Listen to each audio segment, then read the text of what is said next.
Debater futuros emergentes com a ajuda de pessoas curiosas e abertas a repensar paradigmas nos permitirá dar um rolê no futuro, definir territórios emergentes e assim também projetar contextos, tendências e visões e, quem sabe, produzir insights para criar novos produtos, serviços, ferramentas e políticas públicas mais sustentáveis. Esse nosso laboratório de inovação de futuros do Neo Explica irá colocar na roda 11 territórios emergentes e iremos compartilhar com vocês perguntas e novos olhares para criarmos juntos um futuro mais sustentável. Eu sou Daniele Rua e juntos vamos conversar com nossos curiosos e inovadores líderes de experiência da Neo7, Júnia Karst e Yuri Oliveira. Que prazer tê-los aqui nessa manhã gostosa para a gente conversar sobre coisas muito legais e olhar para o futuro. E eu acho que eu vou começar aqui o nosso papo com a nossa pergunta, né? Que eu acho que é uma pergunta que vai nos inspirar nos próximos podcasts, né? Que rolê que é esse? Explique esse rolê de nova economia. Vamos direto ao ponto, né? A gente está num momento muito interessante do mundo, né? Onde a gente fala de crise econômica, né? E aí eu acho que as diferentes pessoas têm muito se preocupado com a questão econômica de uma maneira geral. E aí tem esse rolê da nova economia. Eu queria trazer essa pergunta bem aberta para vocês, né? Lógico que a gente vai conversar num papo bem aberto e descontraído, porque esse é nosso laboratório de futuro, né? Então a gente vai compartilhar com todo mundo que está nos ouvindo as coisas que a gente tem estudado para poder nos colocar no mundo de uma maneira mais efetiva.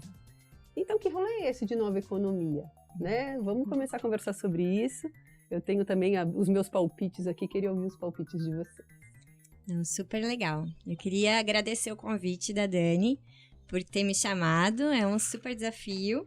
E eu achei super interessante, né, assim, ir atrás desse tema, estudar esse tema, e entender mais, porque a gente ouve tanto falar sobre o que é nova economia, tecnologia emergente, e a gente precisa parar, se apropriar um pouquinho do tema para poder entender esse presente que a gente vive e o futuro que tá chegando, né? Esse novo normal, que sei lá se é um novo, se é o normal, o que é isso. Então, eu acho que é super legal.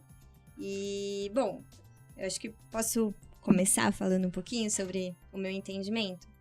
Eu acho que tem dois tipos de nova economia. Tem aquela nova economia clássica, que é o conceito clássico, que é lá da década de 90, que ele foi usado, esse termo, né, nova economia, ele foi usada para descrever o resultado da transição de uma economia industrial para uma economia baseada em serviços, né? Então, ele sai da indústria, vai para serviços, e antes da indústria, a gente tinha uma economia financeira.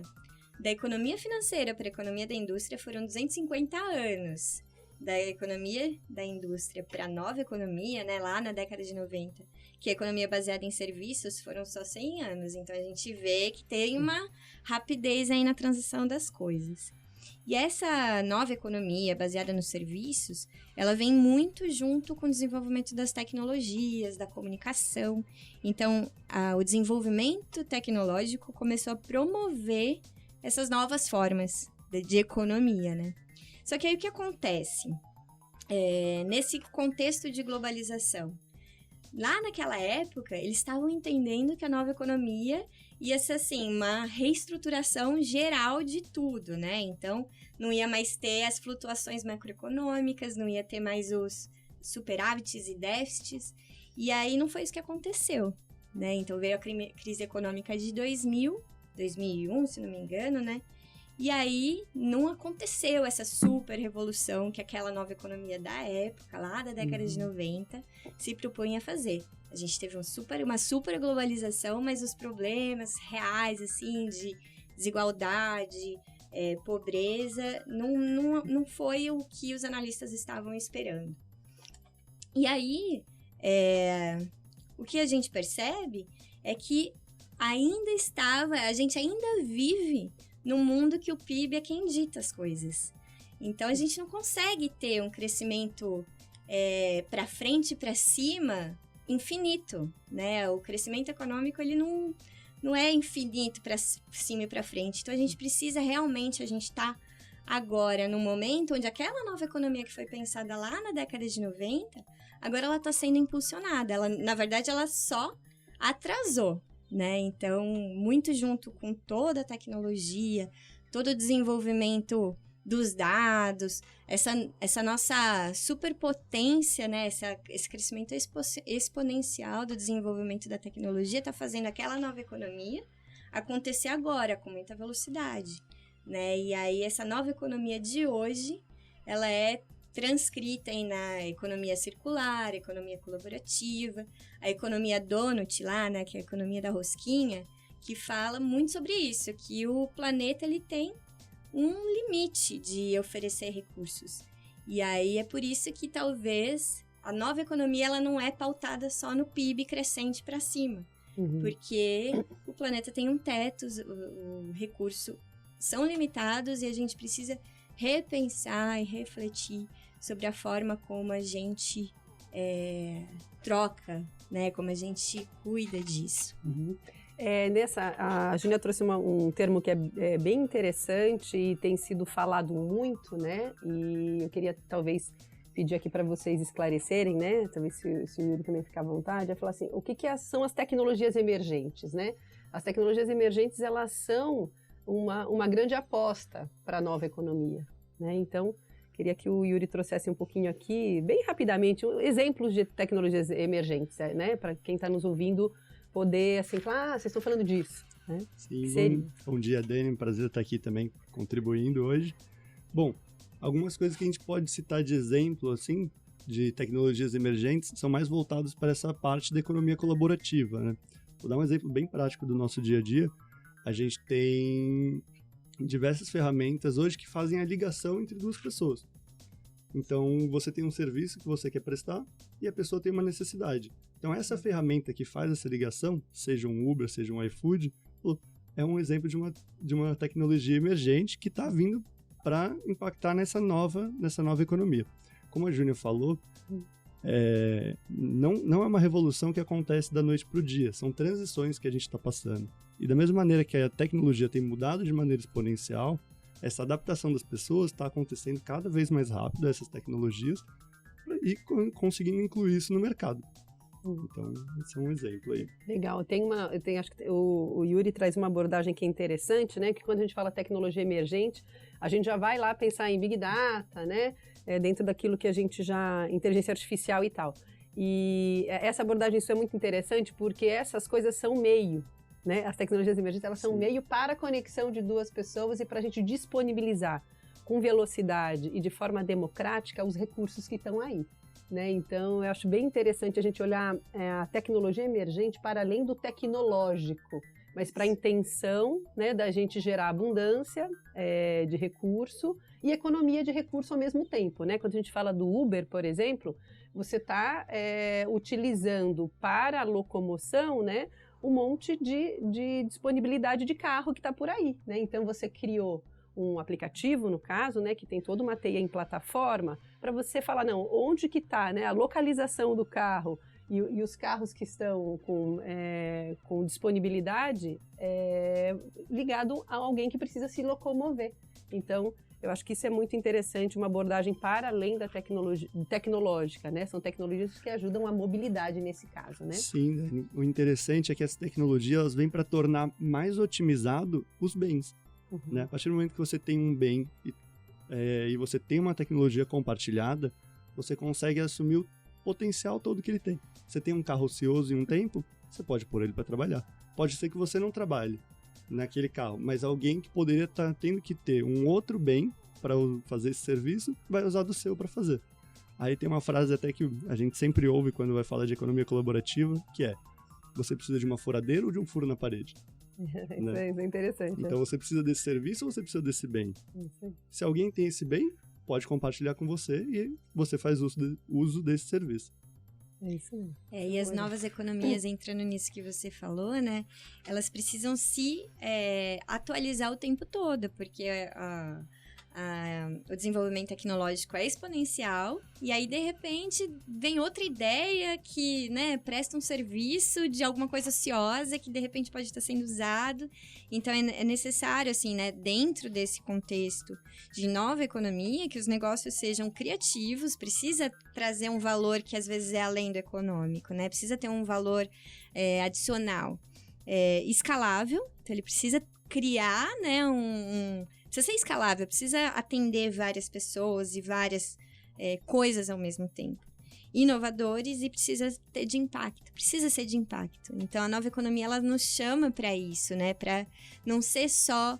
A gente não trabalhar só no propósito, mas deixar o legado também, né? Conseguir fazer transformações importantes naquilo que a gente atua, ou no nosso mundo, porque cada vez mais vão deixar de ser bens materiais e vão ser bens... os serviços vão ser menos materiais, né? Até gosto muito de uma frase que eu vi, não me lembro de quem, que fala: o futuro do consumo é consumir menos, né? Então, consumir de uma forma mais inteligente, seja ela usando, né, uma economia colaborativa, uma economia criativa, pensando sempre, né? Eu gosto muito vou falar de novo sobre a economia da rosquinha, que são os limites planetários, que trabalha muito com abundância e escassez. Ninguém na escassez, mas respeitando muitos limites, né, do planeta que a gente vive. Então, eu gosto muito dessa ideia, né? O consumo, o futuro do consumo é consumir menos, de uma forma mais inteligente e com valor, né? Um valor associado àquilo que a gente consome. Acho bem interessante essa coisa que a Junia trouxe, né? Que era um pouco da minha outra pergunta aqui, né? A gente indo agora para a questão dos recursos naturais, né? E posicionando o setor florestal e agrícola, né? Que é um setor que a gente trabalha muito diretamente. Algumas tendências, né? Queria que vocês comentassem um pouquinho, assim, quais são as tendências, né? E quando a gente está falando de como nós somos um laboratório de futuro, né? Então, para a gente ver a nova economia é alguma coisa que nós estamos trazendo lá do futuro para o presente, né? Então, a gente tem que reconhecer alguns sinais fortes ou fracos dessa economia se expressando, né? Então, assim, queria que a gente comentasse um pouquinho quais são os sinais dessa nova economia para esse setor ambiental, florestal, agrícola, né? O que a gente já percebe de pequenos sinais, né? Nem sempre a gente tem, como a Júnia trouxe, né? A gente fala nova economia, mas às vezes você demora muito tempo para chegar nesse lugar. E às vezes nem chega, né? Mas acho que a nossa função aqui é criar esse debate de quais são os sinais que a gente tem percebido dessa nova economia nos setores que a gente trabalha mais diretamente. Meio ambiente, setor florestal e agrícola. Dani, acho que é uma coisa bem legal, vou juntar até um pouquinho do que você falou, porque a Júnia estava falando de escassez e abundância, né? Na nova economia, a gente tem uma coisa diferente da antiga economia, que antigamente a gente tinha uma economia muito baseada em bens escassos, né? Seja petróleo, e dependia da transformação dele para isso. E hoje em dia a gente tem um bem que é quase limitado, de crescimento limitado, que são os dados, né? E a gente vê isso interferindo nessa economia. E a maneira que a gente usa esses dados. E pensando também agora para a parte de agricultura, nessa visão de economia compartilhada, economia circular, a gente vê vários incentivos à diversificação no campo também. Seja desde várias iniciativas que geram, além de bens, geram impacto, né? Você vê, hoje em dia, um boom muito grande por busca de produtos, tanto de sistemas agroflorestais ou agriculturas mais dinâmicas, mais biodinâmicas, ou produtos que você tenha garantia de origem, e além da garantia de origem, garantia de impacto. Você sabe que o produto foi produzido pela comunidade tal, impactou na economia naquele local, e você tem toda a certeza dessa cadeia.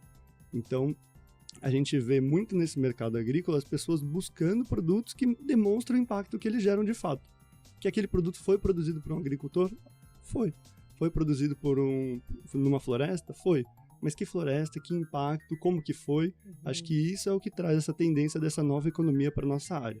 O que impacto que a gente gerou naquele local em que aquilo foi produzido ou extraído? Foi positivo, foi negativo, foi social, foi ambiental, foi econômico? Acho que daí a gente entra nessa visão até do ESG sobre os bens que a gente está produzindo. Que tem muita tendência do valor compartilhado, né? Quando você compra uma coisa na economia tradicional, né, você quer aquele bem, né? Então, eu comprei um sapato, eu quero um sapato, né? Acho que uma abordagem de valor compartilhado é de onde veio, como foi produzido, quem impactou, né?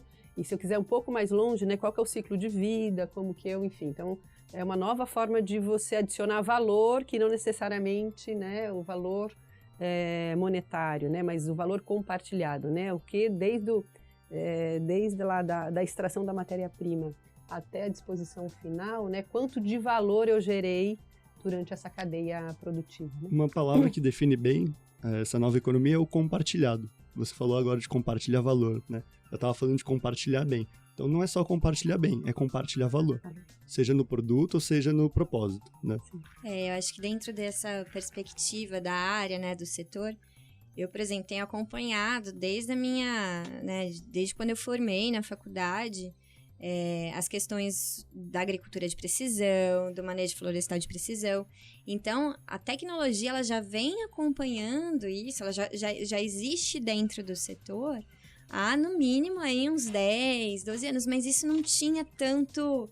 Por mais assim que se visse, né, a gente percebe o valor, agora acho que com a tecnologia emergindo cada vez mais forte, você consegue ver mais valor ainda, e o valor além do técnico, né? Porque quando você pega uma agricultura de precisão, onde eu sei exatamente qual é o químico que eu preciso colocar naquele local de terra, né? Eu tenho uma economia de recurso absurda, de recurso, assim, financeiro e também de emissão, de impacto negativo.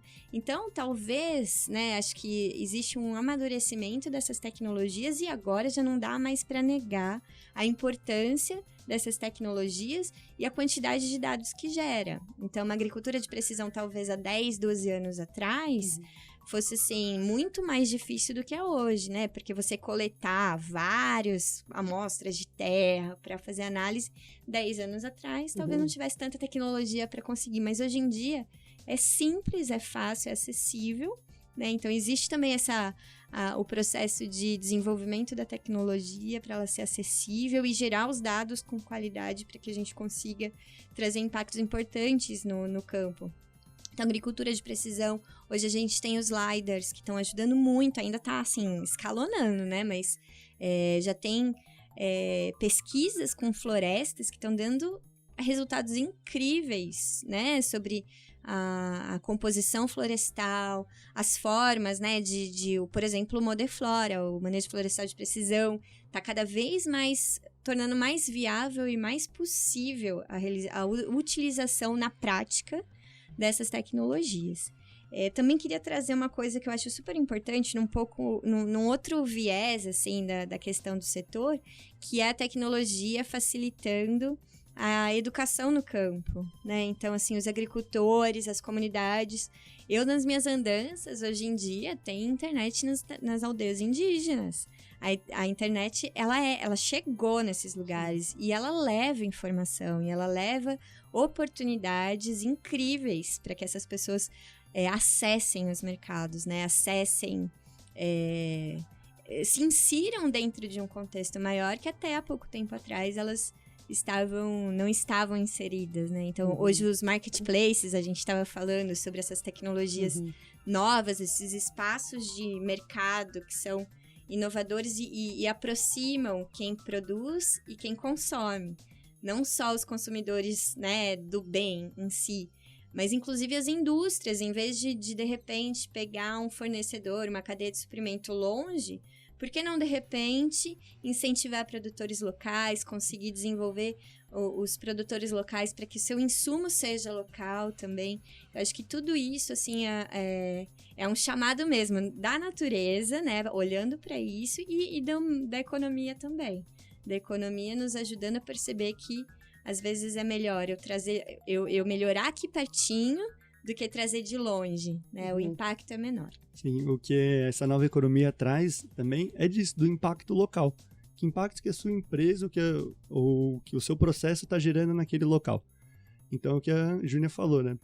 Se a empresa consegue consumir bens localmente, ela vai estar desenvolvendo aquele lugar localmente. Às vezes, financeiramente, que era o único cálculo feito antigamente, financeiramente não compensa tanto.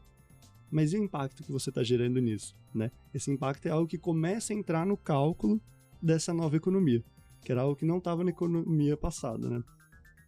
Porque tem escalas, né? Eu acho que é interessante esse ponto, porque a gente está falando da escala Quando a gente fala tem uma escala macroeconômica e uma escala microeconômica, né? E quando a gente fala de sustentabilidade, eu tinha até uma perguntinha aqui no meu roteiro para a gente destacar qual que é a visão que a gente tem em termos de ferramentas e abordagens para o assunto de sustentabilidade. Então, quando a gente está falando num local, né, a gente volta muito para essa visão de qual que é o papel das empresas, né, nesse cenário. Acho que vocês já trouxeram algumas coisas aqui, né, acho que o Yuri começou a trazer, né, eu queria que a gente explorasse um pouquinho mais, né, que é um call to action aqui, né, como que as empresas precisam se posicionar, né, nesse novo cenário, né. É lógico que as empresas elas têm um papel dentro da economia do Brasil, né, as empresas brasileiras, né, mas elas têm um papel local. Queria que vocês discutissem um pouquinho e as ferramentas que podem ajudar, né, acho que desde as ferramentas internas quanto as ferramentas externas, que as empresas podem utilizar para ajudar no seu modelo de transição, né? A gente até publicou nas nossas redes sociais da semana passada uma frase sobre que as empresas precisam se regenerar, né? E eu acho que isso, queria que vocês trouxessem um pouco esse olhar de como que as empresas vão para esse caminho, como que elas se movimentam nesse sentido de olhar para o local, né? Pensar globalmente e agir localmente dentro desse cenário da nova economia. Então, Dani, eu acho muito interessante isso, a gente pensar que as empresas muitas vezes já contribuem de muitas formas, mas muitas vezes elas nem sabem de como que elas contribuem. Então, eu acho que um dos primeiros passos disso é a própria empresa entender que impacto que ela está gerando. A partir do momento que ela entende o impacto positivo ou negativo que ela está gerando, aí ela consegue demonstrar isso para o mundo e trabalhar em cima desse acerto ou desse erro, vamos dizer assim. E existem diversas formas da gente começar a avaliar essas coisas. Existem diversas métricas, existem diversos padrões. E até um que eu já trouxe agora há pouco, né? Eu estava falando do ESG, né? Environmental, Social and Governance, né? Ambiental, Social e Governança. São basicamente 3 pilares que é muito importante a empresa se reportar dessa forma para começar a entender também o impacto que ela gera localmente e que ela gera para os seus consumidores. Eu acho que é muito interessante porque acaba tudo se conectando, né? Então, o ESG, por exemplo, que está na crista da onda, hoje é o tema que todo mundo fala, ele é muito importante porque é uma pressão dos investidores, né? Os investidores estão fazendo, é o mercado mesmo de repente, percebendo como se autorregulando num processo um pouco mais complicado, pandemia e vários governos aí do mundo com pouca atenção nessa questão ambiental e social. Então, é o próprio mercado se regulando e isso é muito interessante quando a gente pensa na análise de dados. Geralmente, as empresas, né, que já procuram padrões e métricas para relatar sua sustentabilidade, ela gera uma quantidade de dados incríveis. E, às vezes, esses dados todos que são gerados não são analisados. Então, eu acho que a gente cada vez mais começar a olhar esses dados, analisar esses dados de uma maneira consistente, com foco mesmo no ESG, né? Para que a gente consiga apoiar tomadas de decisão para uma economia mais circular, né? Uma economia colaborativa, uma economia mais verde, né? Eu acho que essas análises são importantes para priorizar as estratégias diferenciadas, locais, onde que eu posso, né, dar o foco local, onde eu preciso ampliar. E a antecipação de cenários, né? É possível análises preditivas para eu conseguir antecipar os cenários e saber como atuar de uma forma melhor. Nessa perspectiva de pensar os players e os atores, né, que tem nesse cenário da nova economia, eu queria que a gente falasse um pouquinho do papel de um ator super relevante que são os governos, né? Quando a gente fala de economia, a gente pensa direto, né, nos atores nas empresas e também no governo, porque as regulações e tudo isso faz muita diferença no fluxo econômico e tudo mais, né? Então, eu queria que vocês comentassem um pouquinho como que vocês veem essa questão do papel dos governos nessa nova economia, né? Bom, Dani, eu vejo assim que existe na nova economia uma necessidade urgente, né, dos setores públicos e privados se alinharem para reorientar. Né? Tá tudo mudando, é o que a gente falou, não é uma mudança que acontece do dia para a noite. Então, eles se alinharem para reorientar como que vai acontecer essa mudança e para onde que ela vai caminhar. A gente fala tanto, né, de geração de dados, tecnologia, acesso à tecnologia, mas como que esse acesso vai acontecer, né? A gente fala de desenvolvimento local. Como é que esse desenvolvimento local vai acontecer? Vai ter incentivo do governo, vai ser por parte das empresas. Então, é necessário o setor público estar alinhado com o setor privado para a gente conseguir trazer essa nova economia de fato para a prática. Não é à toa que a gente tem o ODS 17, né, que é parcerias de implementação. Só o setor privado, embora tenha uma força muito grande, não dá conta de tudo. E é óbvio, né, que a gente precisa do governo colocando regulamentos importantes para essa escalada dos dados, né, essa tecnologia que, sim, traz muitas oportunidades, mas também precisa ser pensada corretamente para que essas oportunidades estejam em pauta, realmente. O governo tem um papel fundamental sobre isso. Então, o papel das políticas públicas, né, na nova economia, a gente comentando aqui que ele é muito importante, e eu acho que é importante para a gente fechar, né, essa visualização sobre o papel do poder público, a gente imaginar que toda movimentação tem luz e sombra, né, então a gente está dando bastante luz para a potência da nova economia, mas sem esquecer também que a gente tem muita sombra, né, então como vai ser os marcos regulatórios, né? Como que a gente vai estar trabalhando isso em termos de nação mesmo, né? Em termos de inclusão daqueles que estão ainda fora. A gente tem muita gente conectada, mas no Brasil a gente tem muita gente que não está conectada ainda, né? Então, para que isso seja acessível, para que isso seja de fato abundante e democrático, a gente precisa dos marcos regulatórios exatamente o governo exatamente colocando e contribuindo com os marcos regulatórios, né? Para uma economia ser fluida.